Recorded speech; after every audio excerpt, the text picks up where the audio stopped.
अस्सलाम वालेकुम। मेरा नाम है दानिश मकसूद और आप देख रहे हैं मेरा YouTube channel Dawn News editorials. आज है 22 अगस्त 2020। आज मैं आपसे जो है इकोनॉमिस्ट की वर्ल्ड न्यूज़ करा रहा हूँ कि लेटेस्ट इशू हमारे पास जो आया है 22 अगस्त का इकोनॉमिस्ट का, तो उसकी ये वर्ल्ड न्यूज़ है। बाकी वो पूरा PDF मैगज़ीन है वो मैंने व्हाट्सएप ग्रुप में शेयर कर दिया है, तो बाकी वर्ल्ड न्यूज़ अभी आपसे डिस्कस करता हूँ। तो बाकी अगर आप इकोनॉमिस्ट पूरा मैगज़ीन ना भी पढ़ा करें ना, तो एक ये वर्ल्ड दिस वीक पॉलिटिक्स वाला पेज और एक बिज़नेस न्यूज़ वाला पेज ना वो ज़रूर पढ़ लिया करें। तो बजाय बेशक आप कॉम्पिटिटिव एग्ज़ाम दे रहे हैं कि नहीं दे रहे हैं, लेकिन जो है करंट अफेयर्स पता चलने में काफ़ी ये चीज़ पेज जो है वो आपको मदद देता है। ठीक है, तो ये इस हफ्ते का जो हमारा पेज है इसको हम थोड़ा डिस्कस कर लेते हैं। मेन जो इम्पोर्टेंट न्यूज़ हैं, पहली न्यूज़ हमारे पास है वो है हमारे पास प्रेसिडेंट ऑफ बेलारूस से मुताल्लिक, और इसमें क्या है, अलेक्जेंडर लुकाशेंको आगे कॉमन लगा के बता रहे हैं कौन है ये। The president of Belarus continue to cling to power के despite large demonstrations and strikes. उन्होंने कहा ये अलेक्जेंडर लुकाशेंको थे बेलारूस के प्रेसिडेंट, वो अभी भी इक़्तिदार के साथ चिमटे हुए हैं, यानी उन्हें इक़्तिदार को नहीं छोड़ा डिस्पाइट लार्ज डेमोन्स्ट्रेशन। इस बात के बावजूद कि काफ़ी ज़्यादा उनके ख़िलाफ़ जो है वो डेमोन्स्ट्रेशन हुए, एहतजाज हुए और स्ट्राइक्स हुई, लेकिन फिर भी जो है उन्होंने इक़्तिदार नहीं छोड़ा है। और ये वजह क्या हुई कि क्यों स्ट्राइक्स हुई, हड़ताल की है लोगों ने उनके ख़िलाफ़। After he fraudulently claimed victory, कि जब उसने एक धोखे से है ना वो विक्ट्री क्लेम की, कब, in an election on August 9, जो August 9 में इलेक्शन हुए थे उसमें उन्होंने धोखे से है विक्ट्री क्लेम की। अब इस सारे इसमें यूरोपियन यूनियन का क्या रोल है। The European Union's leaders have refuse to recognise the result. उनका जो लीडर थे हमारे पास यूरोपियन यूनियन के, उन्होंने क्या कर दिया, रिफ्यूज़ कर दिया, यानी इनकार कर दिया रिकग्नाइज करने से, यानी तस्लीम करने से इस रिज़ल्ट को। And vow to enact sanctions against officials involved in ballot fraud and in brutal attacks on demonstrators by Belarusian police. और उसमें उन्होंने कहा, एक तो उन्होंने इनकार कर दिया ये यूरोपियन यूनियन के लीडर थे कि हम नहीं इस नतीजे को तस्लीम करते जो ये फ्रॉड करके इसने ये कामयाबी अपने क्लेम कर रहा है। और साथ ही उन्होंने इस बात का भी क्या किया, वाउड होता है कि आप किसी solemnly promise to do something, आपको ये काम को नहीं मैंने ये करना है, तो उन्होंने कहा हमने क्या करना है, टू एनेक्ट सैंक्शंस। एनेक्ट होता है यहाँ पे मतलब क्या है, put into practice an idea और सजेशन। उन्होंने कहा कि हम जो है ना वो क्या सैंक्शंस अगेंस्ट ऑफिशल्स करेंगे, यानी कि इनेक्ट सैंक्शंस, यानी कि जो भी इस सारे प्रोसेस में इन्वॉल्व होगा उनके ख़िलाफ़ क्या है सैंक्शंस, आप कह लें कि इसमें पाबंदी, पेनल्टी, इसका मतलब हो जाता है उनका हम उसको पिनलाइज़ करेंगे के ख़िलाफ़, अगेंस्ट ऑफिशल्स, उन ऑफिशल्स के ख़िलाफ़ जो कि क्या हैं, इन्वॉल्व इन बैलेट फ्रॉड, जो कि शामिल थे इस बैलेट फ्रॉड में, एंड इन ब्रूटल अटैक्स, और जो ब्रूटल अटैक्स किए गए थे, क्योंकि जब इसने क्लेम किया फ्रॉडुलेंटली इलेक्शन में कामयाबी को, तो फिर उसके जवाब में जो इसके ख़िलाफ़ एहतजाज हुआ था, तो उसमें इसको बड़े वहाँ पे जो डेमोन्स्ट्रेटर्स थे तो उनके ख़िलाफ़ बड़े वहशियाना तरीके से, ब्रूटल तरीके से जो है ना उन पे आप कह लें अटैक किए गए थे, उन डेमोन्स्ट्रेटर्स को एहतजाज करने वालों पे, किनकी जानिब से, बेलारूसियन पुलिस पे। तो यूरोपियन यूनियन के लीडर थे, उन्होंने ये कहा कि जो भी इस बैलेट फ्रॉड में इन्वॉल्व था तो उनके ख़िलाफ़ हम जो है वो सख्त उनती से उनको क्या है पिनलाइज करेंगे। अच्छा, अब साथ ही बता रहे हैं व्लादिमीर पुतिन, और ये कौन है, रशिया के प्रेसिडेंट हैं, हैज़ नॉट इंडिकेटेड, उन्होंने इस चीज़ की तरफ इशारा नहीं किया है, whether he will come to his neighbour's aid, कि क्या वाकई वो जो है इसका प्रेसिडेंट है, बेलारूस का जो प्रेसिडेंट है अलेक्जेंडर, कि उसकी मदद को आएगा कि नहीं। तो इस तरह के जो व्लादिमीर पुतिन हैं उन्होंने अभी इस बात का इजहार नहीं किया है। दूसरी न्यूज़ है हमारे पास, अलेक्साई नावल्नी, ठीक है, Russian anti corruption activist and the countries main opposition leader, ये है रशिया का मेन अपोजिशन लीडर है, वो उसको क्या हुआ है, was taken into intensive care, उसको जो है ले जाया गया इंटेंसिव केयर में, कब, after falling ill on a flight from Siberia to Moscow, कि जब वो बीमार हो गया फ़्लाइट में, कहाँ पे, वो फ़्लाइट जो थी साइबेरिया से कहाँ जा रही थी, मॉस्को जा रही थी। अच्छा, और उसमें हमारे पास क्या है, doctor suspected that he had been poisoned, और डॉक्टर्स ने इस खदशे का इज़हार किया है कि उसको क्या है, जहर दिया गया था। अच्छा, और उसके अलावा तीसरी न्यूज़ हमारे पास है कि ये इशू हमारे पास ना ये इस चल रहा है इसका टर्की का, उस हवाले से है। उन्होंने कहा कि France deploy 2 fighter jets and the naval frigate to the eastern Mediterranean, कि फ्रांस ने डिप्लॉय किए हैं 2 फाइटर जेट्स और नेवल फ्रिगेट, कहाँ पे, ईस्टर्न मेडिटेरेनियन में, इन रिस्पॉन्स टू, यानी किस चीज़ के जवाब में, Turkish moves to send gas exploration vessels into disputed waters, कि उन्होंने कि जब टर्किश ने है ना वो यो क्या किया था, गैस एक्सप्लोरेशन वेसल्स भेजे थे इस डिस्प्यूटेड वाटर्स में। तो उसमें के जवाब में क्या हुआ है, फ्रांस ने 2 फाइटर जेट्स और नेवल फ्रिगेट भेजा है मेडिटेरेनियन, ईस्टर्न मेडिटेरेनियन में। और अब मेन इशू की जाने बातें, ये सारा मसला हो क्या रहा है कि the area is claimed by Greece, इस एरिया को जो है ना वो क्लेम किया जाता है ग्रीस की जानिब से। और यो असल में मसला किसका आ रहा है, ग्रीक और टर्किश का। The Greek and Turkish navies have periodically been put on high alert, कि जो ग्रीक और टर्किश नेवीज़ हैं उनको वक्फे से क्या किया गया है, put on high alert. Put on high alert ये होता है कि आप एक ऐसी सिचुएशन हो जिसमें आप लोगों को कहो कि भाई आप तैयार रहो कि कुछ भी डेंजरस हो सकता है, ऐसी जो है वो अटैक या किसी ख़तरे की पॉसिबिलिटी है, तो हम उसको हाई अलर्ट पे कहते हैं कि जी आप हाई अलर्ट पे हो जाओ। तो उन्होंने कहा ये जो ग्रीक और टर्किश नेवीज़ हैं उनको हाई अलर्ट पे किया गया है periodically since the tussle began last month से जब ये टसल चल रही है तो तब से जो है ना इनको हाई अलर्ट पे पीरियडिकली किया जाता है। तो बेसिकली उन्होंने बताया कि क्या ये टर्किश वाले, इनकी कोशिशें थी कि हम गैस एक्सप्लोरेशन वेसल्स जो है ना वो डिस्प्यूटेड वाटर्स में भेजें ताकि हम वो गैस एक्सप्लोरेशन कर सकें। तो उस हवाले से उन्होंने बताया कि किस तरीके से फ्रांस ने अपने जो 2 फाइटर जेट है वो भेजे थे इसकी मदद के लिए। और ये जो इलाका, जो एरिया है, वो जो क्लेम किसकी जानिब से किया जाता है, ग्रीस की जानिब से किया जाता है। अच्छा, दूसरी चीज़, चौथी न्यूज़ हमारे पास है कि इसके अमन के लिए कोशिशें थी involving the government of Myanmar, the Burmese army and several ethnic groups. इनके दरमियान जो है ना वो कोशिशें हुई कि हम अमन के लिए बात करें इन म्यांमार, बर्मीज़ और इनके जो सेवरल एथनिक ग्रुप्स थे। तो उनके, और ये कहाँ हुई कोशिशें, ये हुई यहाँ पे नेपिडो, और ये क्या है, कैपिटल है वहाँ का। और उसमें उन्होंने कहा है कि hopes of ending the countries ethnic strife have faded. उनका ये बातचीत तो हुई है लेकिन ये कोशिशें थी, उम्मीदें थी कि जी ये ख़त्म होंगी एथनिक स्ट्राइफ के, जो दूसरे सब ग्रुप्स वगैरह हैं उनके आपस में जो टसल्स चलती हैं तो क्या वो ख़त्म हो जाएंगी, हैव फेडेड है, यानी कि वो उम्मीद जो है ना ख़त्म हो गई है। क्योंकि कोशिश तो ने की थी कि हम पीस टॉक्स के ज़रिए है ना कोई हल निकालें, लेकिन उन्हें कैसा लगता है hopes of ending the countries ethnic strife have faded, यानी कि ये कोशिशें हैं वो कामयाब नहीं हुई हैं। अगली न्यूज़ हमारे पास है, around 10,000 people marched in Bangkok calling for a return to democracy and reform of the monarchy। और उन्होंने कहा तकरीबन 10,000 लोग जो हैं वो बैंकॉक में इन्होंने मार्च किया, वहाँ पे सड़कों पे आए और वो क्या कह रहे थे, calling for return to democracy, कि वापस जो है वो जमहूरियत के लिए उन्होंने मतलब वो आवाज़ उठा रहे थे। और साथ क्या था, और वो कहते हैं कि इस्लाहात लाई जाएँ कहाँ पे, रिफॉर्म ऑफ द मोनार्की। और साथ ये बता रहे हैं कि ये जितने लोगों की रैली थी ये क्या थी, the biggest anti government rally थी इन थाईलैंड में कब से, since the Janata seized power in 2014। 2014 के बाद से ये सबसे बड़ी एंटी गवर्नमेंट रैली थी, इसमें तकरीबन कहते हैं 10,000 लोग शामिल थे। ठीक है, अब आगे हम देखते हैं इंपॉर्टेंट न्यूज़ हमारे पास कौन सी हैं। अच्छा, अब आपको पता है कि न्यूजीलैंड में काफ़ी खुशियाँ मनाई गई थी कि जी हमने कोरोना पे काबू पा लिया है, और उनकी जो प्राइम मिनिस्टर हैं उनको भी बहुत ज़्यादा प्रेस किया गया था पूरी दुनिया में। लेकिन आपको पता है कि वहाँ पे कोरोना वायरस दोबारा जो है वो सरफेस हुआ, तो उस वजह से क्या हुआ है, New Zealand general election was delayed, कि उनका जो जनरल इलेक्शन था उसको मुलतवी कर दिया गया है, कब तक, अंटिल अक्टूबर 17 तक डिले कर दिया गया है, because of a recent uptick in cases of covid. Uptick हमारे पास होता है, एक मिनट, अपटिक हमारे पास होता है, अपटिक में हमें ये आता है एन इंक्रीज, राइज और अपवर्ड ट्रेंड, क्योंकि वापस दोबारा जो है केसेस की तादाद में इजाफा हुआ था, अपटिक था इस कोविड-19 के केसेस की तादाद में। तो उस वजह से जो है ना ये इनके जो जनरल इलेक्शंस हैं न्यूजीलैंड के वो मुलतवी कर दिए गए हैं, कब तक, 17 अक्टूबर तक। अच्छा, अब अमेरिका ने सस्पेंड की है अपनी एक्सट्रेडिशन ट्रीटी, किसके साथ, हांगकॉन्ग के साथ, और 2 एग्रीमेंट थे वो भी सस्पेंड किए हैं। और वजह इन्होंने क्या बताई है, it is latest in number of actions taken by the American government in response to Beijing's imposition of a national security law. Beijing ने जो है ना वो नेशनल सिक्योरिटी लॉ जो है वो इम्पोज किया था वहाँ पे हांगकॉन्ग में भी। तो ये मैंने आप काफ़ी डिटेल से आपको लास्ट मंथ भी ये सारी चीज़ कराई थी, ये हांगकॉन्ग के में ये सिक्योरिटी लॉ लेके आए हैं चाइनीज़ वाले, तो उसके अगेंस्ट जो है ना अमेरिका ने सस्पेंड की है अपनी एक्सट्रेडिशन ट्रीटी। ठीक है, और वजह इन्होंने, अमेरिका के स्टेट डिपार्टमेंट है उन्होंने ये बताई है कि ये जो चाइना वाले लेके आए हैं ये हांगकॉन्ग सिक्योरिटी बिल, तो ये क्या है, उन्होंने कहा है कि ये जो क्रश कर देगा आज़ादी को हांगकॉन्ग के लोगों की। तो उस हवाले से उन्होंने इस पर जो है वो काफ़ी ज़्यादा एतराज़ किया था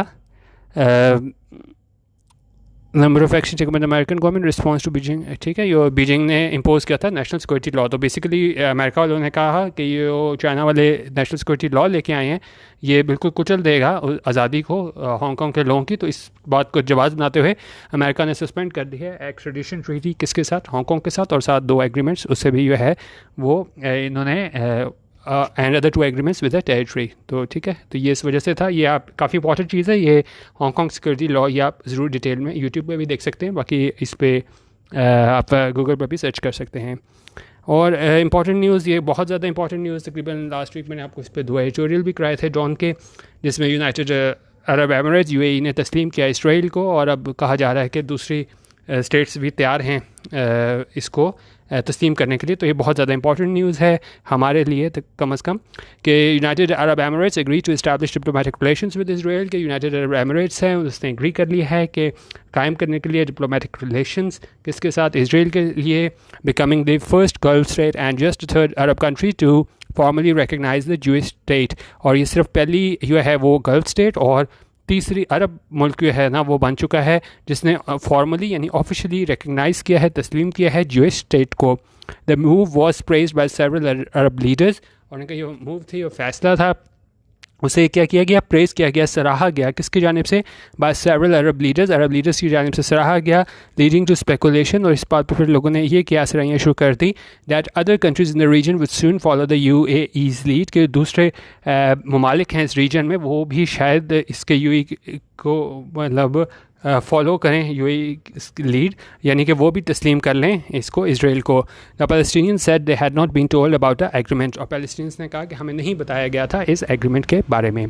ठीक है, तो एक और अगली न्यूज़ देखते हैं। UN back tribunal found Salim Ayyash guilty in absentia of killing Rafik Hariri. उन्होंने कहा यूएन बैक ट्रिब्यूनल था, उसने ये इसमें इन्होंने की फाइंडिंग्स आई हैं कि इसमें इन्होंने सलीम जो है इसको गिल्टी करार दे दिया है इन एब्सेंटिया। एब्सेंटिया क्या होता है कि उस टाइम पे वो मौजूद नहीं था, तो उसकी गैर मौजूदगी में ना ये उन्होंने वर्डिक्ट दे दिया है कि वो गिल्टी है किसको कत्ल करने में, रफ़ीक हरीरी को। और ये कौन था, लेबनीज़ प्राइम मिनिस्टर था, और 21 अदर्स लोग थे।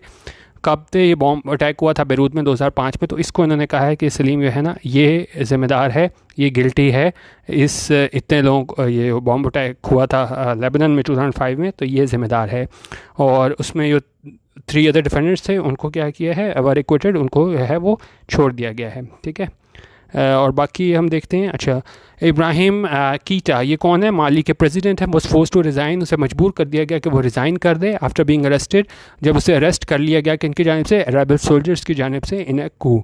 और मिस्टर कीटा क्या हुआ है, उन्होंने पार्लियामेंट को डिसॉल्व कर दिया and said he wish to avoid bloodshed. उसने कहा कि वो जो है इसने जब पार्लियामेंट को डिसॉल्व किया तो उसने कहा कि वो नहीं चाहता कि वो ब्लड शेड हो, तो उसने जो है वो पार्लियामेंट को डिसॉल्व कर दिया है। अच्छा, और आगे हम देखते हैं।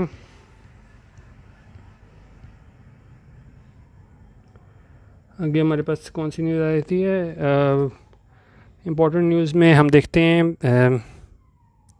अच्छा, ये कनाडा के फाइनेंस मिनिस्टर थे, उन्होंने रिज़ाइन दे दिया है, बिल मर्नौ। और वजह इसमें क्या बनी कि मैं जो थे मिस्टर मर्नौ, मेंबर्स ऑफ इसके फैमिली मेंबर्स जो थे मर्नौ के, तो वो ट्रिप्स पे गए थे 2017 में, और उस पे किसने किया था, वी चैरिटी ने, which this year won a government contract to administer student grant programme. और उसने इस साल जो है इस चैरिटी ने वो गवर्नमेंट ने उसको क्या है अवार्ड किया कॉन्ट्रैक्ट क्या करने के लिए, कि स्टूडेंट ग्रांट प्रोग्राम को। तो बेसिकली इन्होंने एक करप्शन का नेक्सस बनाया कि भाई इसकी जो फैमिली थी तो इसको इन्होंने पेड ट्रिप दिया वी चैरिटी ने, और उसके जवाब में जो है वो कैनेडियन गवर्नमेंट ने इनको जो है वो स्टूडेंट ग्रांट प्रोग्राम दे दिया। तो एक तरीके से करप्शन के इल्ज़ाम में आप कह लें कि इसने जो है वो इस्तीफ़ा दिया है बिल मर्नौ ने। अच्छा, और इसमें क्या, जो एथिक्स कमिश्नर है वो इन्वेस्टिगेट कर रहा है कि whether mister Morneau and the prime minister Justin Trudeau violated conflict of interest rules, के वो जो है हमारे पास एथिक्स कमिश्नर वो इन्वेस्टिगेट कर रहा है कि मिस्टर मर्नौ और उनका जो प्राइम मिनिस्टर है कनाडा का जस्टिन ट्रूडो, उन्होंने कहा उसने वायलेट किया है, ख़िलाफ़ वर्जी की है किसकी, कॉन्फ्लिक्ट ऑफ इंटरेस्ट रूल्स की। और वी चैरिटी के बारे में क्या बताया है, वी charity has also paid tens of thousands of dollars to mister Trudeau's mother and brother to speak at events. और अब ये देखें ना नेक्सस बन रहा है, एक चैरिटी है वो इसको एक तरीके से फेवर कर रही है ये गवर्नमेंट ऑफिशियल्स को, और गवर्नमेंट ऑफिशियल्स दूसरे तरीके से इनको कॉन्ट्रैक्ट अदा कर रहे हैं। तो बेसिकली सारा इशू ये है। अब ये बता रहे हैं कि वी चैरिटी ने भी जो है ना वो tens of thousands of dollars दिए थे मिस्टर ट्रूडो की माँ को और उसके भाई को, कि वो इवेंट्स पे जो है ना वहाँ पे बोलने के, ख़ताब करने के। तो एक तरीके से ये है कि आप दूसरे को फेवर कर रहे हो और दूसरा इन रिटर्न आपको फेवर कर रहा है। अच्छा, अब और इम्पोर्टेंट हम न्यूज़ देख लेते हैं। उन्होंने कहा कि हज़ारों की तादाद में उसके अर्जेंटीना के लोग थे, उन्होंने क्या किया है, एहतजाज किया है गवर्नमेंट्स के प्लान को, क्योंकि उन्होंने कहा था कि हम जो लॉकडाउन मेजर्स हैं उनको एक्सटेंड कर रहे हैं। और जो एहतजाज करने वाले थे उन्होंने कहा कि जी, उन्होंने इस बात पे भी एतराज़ किया कि जो इस्लाहात लाई जा रही हैं जुडिशरी के लिए, उस पर भी एतराज़ किया, क्योंकि वो कहते थे which they suspect will serve the interest of Cristina Fernandez, the vice president who has been indicted for corruption.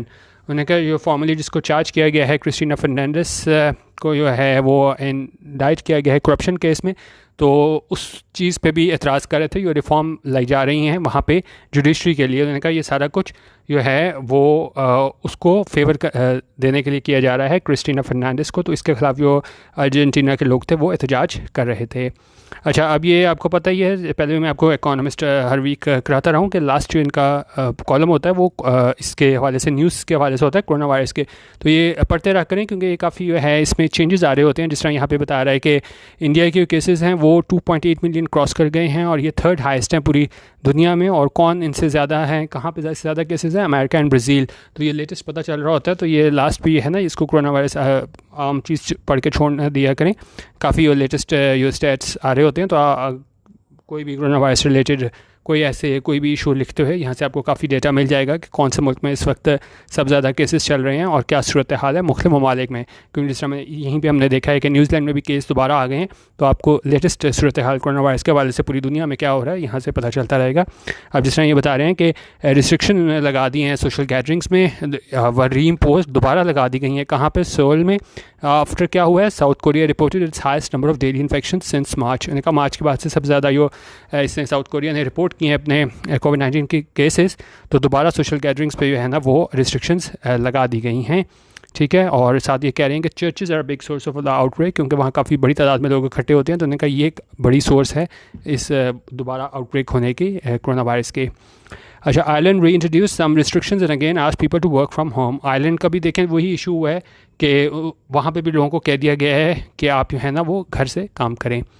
World health organisation ने क्या किया है, वार्न किया है against a growing vaccine nationalism. अच्छा, अब इसमें क्या हुआ है कि जो भी बड़े ममालिक हैं वैक्सीन बनाने की तैयार कर रहे हैं, वो उनकी कोशिश ये है कि हम जो है उसको होल्ड करें जो ड्रग्स हैं, और क्या करें दुनिया में इसकी अवेलेबिलिटी ना करें, कि एक तरह की हम ना मोनोपोली कायम रखें। अगर ड्रग बनाने में कामयाब भी हो जाएं तो वर्ल्ड हेल्थ ऑर्गेनाइजेशन ने इस बारे में जो है वो वार्निंग दी है वैक्सीन नेशनलिज्म के हवाले से कि ममालिक क्या कर रहे हैं, वो कर रहे हैं कि हम होल्ड करें, ज़ख़ीरा करें उन प्रोस्पेक्टिव ड्रग्स को कि जो हो सकता है कि मदद दें इसको काबू करने में वायरस को, rather than ensure there global availability. उन्हें का वो ममालिक ये नहीं कर रहे कि वो इंश्योर करें कि ग्लोबल अवेलेबिलिटी हो ऐसी ड्रग्स की जो मददगार हो सकती हैं कोरोना वायरस के काबू करने में। तो इस बारे में उन्होंने ख़बरदार किया है वर्ल्ड हेल्थ ऑर्गेनाइजेशन ने कि होना तो ये चाहिए कि अगर कोई एक ड्रग आ रही है जो हमें लगे कि ये मदद देगी तो उन्हें इसकी ग्लोबल अवेलेबिलिटी होनी चाहिए। लेकिन वहाँ पे हमें ममालिक में देखना पड़ रहा है वैक्सीन नेशनलिज्म के हर मुल्क कोशिश कर रहा है कि हम ही जो है ना इसको ड्रग को होल्ड करके ख़ुद इसको हम मार्केट में लेके आएँ, बजाय इसके कि इसकी हम ग्लोबल अवेलेबिलिटी होने दें। अब हम देखते हैं सूजन ने नीदरलैंड्स में क्या किया। उन्होंने डिक्लाइन कर दिया, इनकार कर दिया है कि to make face mask mandatory in public despite rising number of infections. उन्होंने कहा वहाँ पे इन्फेक्शंस बढ़ रहे थे, लेकिन फिर भी उन्होंने इनकार कर दिया है कि हम मैंडेटरी नहीं करा देंगे कि जी आप फेस मास्क पहने कहाँ पे, पब्लिक में। और सूजन और नीदरलैंड्स कह रहे हैं कि जी दोनों both countries have implemented comparatively lenient social distancing measures. और उन्होंने कहा अगर हम देखें तो कदरे उन्होंने जो है ना सूजन और नीदरलैंड्स उन्होंने लीनियंट मतलब नरम जो है वो रखी हैं रिस्ट्रिक्शंस मास्क के हवाले से। दूसरे ममालिक में आप देखें बहुत ज़्यादा सख्ती की होती है, पेनल्टी होती है, फ़ाइन होता है, लेकिन यहाँ पे उन्होंने कहा है कि अगर हमसे मुकाबला करें तो कदरे यहाँ पे कम क्या है रिस्ट्रिक्शंस हैं कि जी आपने मास्क पहनना है स्वीडन में और नीदरलैंड में। और साथ कह रहे हैं and have higher than average rates of excess deaths, और उन्होंने कहा यहाँ पे वैसे लीनियंट हैं चीज़ें कि मास्क वगैरह अपने पहनने पे पब्लिक में, लेकिन उन्होंने कहा वहाँ पे एवरेज से ज़्यादा जो है ना हमें वहाँ पे डेथ्स देखने को मिल रही हैं। तो ये 22 अगस्त के हवाले से हमारे पास इकोनॉमिस्ट की वर्ल्ड न्यूज़ थी। ठीक है, बाकी ये सिलसिला दोबारा मैंने शुरू किया है वीकेंड पे इकोनॉमिस्ट न्यूज़ के हवाले से, इस हवाले से भी आप बता दीजिएगा। बाकी मैंने इकोनॉमिस्ट शेयर कर दिया, जिससे मैंने आपको बताया है कि पूरा नहीं भी आप इकोनॉमिस्ट पढ़ सकते, क्योंकि बहुत ज़्यादा लोग ये हैं, ये मैं न्यूज़ टाइम वगैरह भेजता हूँ तो लोग ये हैं वो पूरा मैगज़ीन देख के कहते हैं कौन पढ़े, तो आप पढ़ के कोई एक दो सफ़े जो है ना ख़ास तौर पे वर्ल्ड न्यूज़ के हवाले से वो ज़रूर पढ़ लिया करें अगर आपके पास टाइम नहीं पूरा मैगज़ीन पढ़ने का। ठीक है, वीडियो देखने का बहुत शुक्रिया, अल्लाह हाफिज़ और पाकिस्तान जिंदाबाद।